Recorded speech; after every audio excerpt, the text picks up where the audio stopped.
I'm passionate about technology as well. There are so many jobs that don't even exist today that are going to exist in a couple of years. So there's so many opportunities to contribute to this bigger meaning and helping animals, or whatever is the biggest value that you went to vet school for. And you are part of that. You're embracing technology and things that are coming in the future. And again, I want people to know that. So I should have asked this, but with you being in technology, what are some of the things you're most excited for in technology coming into the veterinary space? Uh, Besides 3D printing, of course, although you can elaborate.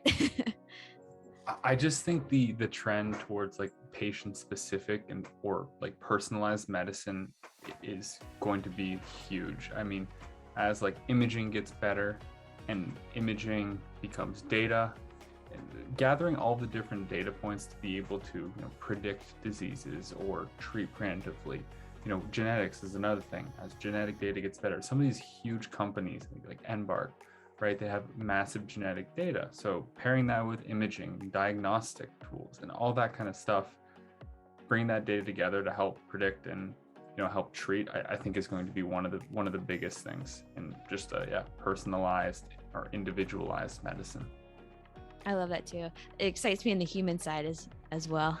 Yeah, I for think sure. if we step it up a couple notches, we can be a little bit closer into that human healthcare, because they are definitely very much advanced from us. But They I, they are, but I have a strong opinion about the differences. I'll do share it tell. with you if you have some time. I want to share. I'll share it with you. Just that I think that too many people try to approach what is done in the human field and apply it to the veterinary market. It doesn't work. Some of the things work, some don't.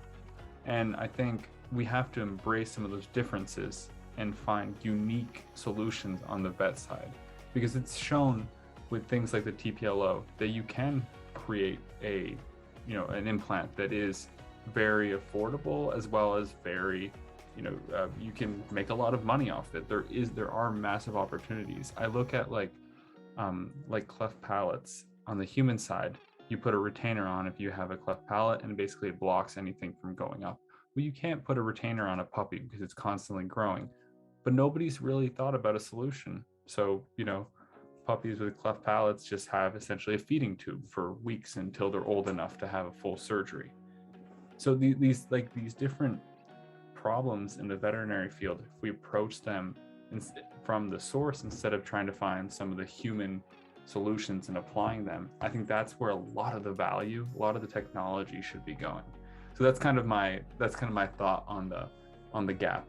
So many things are similar, and we want to bring that technology together, but we also need to embrace some of the differences because there are actually a lot of value.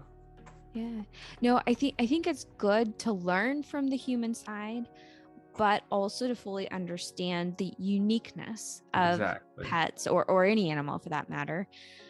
What do you think holds us back from, that step from, okay, I see what the human side's doing. This is the unique part of the pet. What's holding us back from actually getting to a good solution? I think on the business side, a lot of it is money. A lot of it is, most huge medical device companies have both human and veterinary, and they'll look at their solutions on the human side that already exist and say, how can I take this, not have to spend a lot of R&D time and use it for veterinarians? I think that a lot of the most unique solutions come out of research from different universities, and that's where like a lot of the value is. I think that a lot of companies will shy away because they don't see as large of a market for the amount of R&D that needs to go into it. I think is one of the biggest things. But there are companies that do it, and they do a really good job. There are a couple implant companies that I know that do some more animal specific type implants, and they do a really good job at it. It's just that some of the larger companies, it's often it's all about money and about being able to justify decisions, and sometimes they're not able to do that.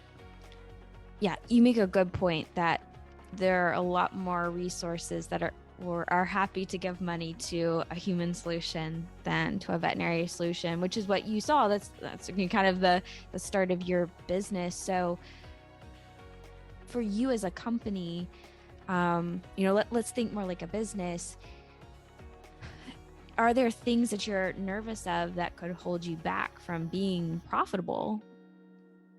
Yeah, I mean, definitely the price. The price is always something we look at first. Is how can we make this affordable and still, create enough profit for us to be able to grow as a business and, pay our employees. The low cost printing is a decision that we made, that instead of having really expensive printers, we have lower cost printers, and then we do a lot of post processing after the print's completed. We use lower cost silicones, and we do 3D printed molds instead of having professional molds made that are more expensive. So we try and cut costs, but in a way that, isn't actually going to affect the situation. Like whether you have one of our models or a model off of a $300,000 printer, the effect is going to be the same.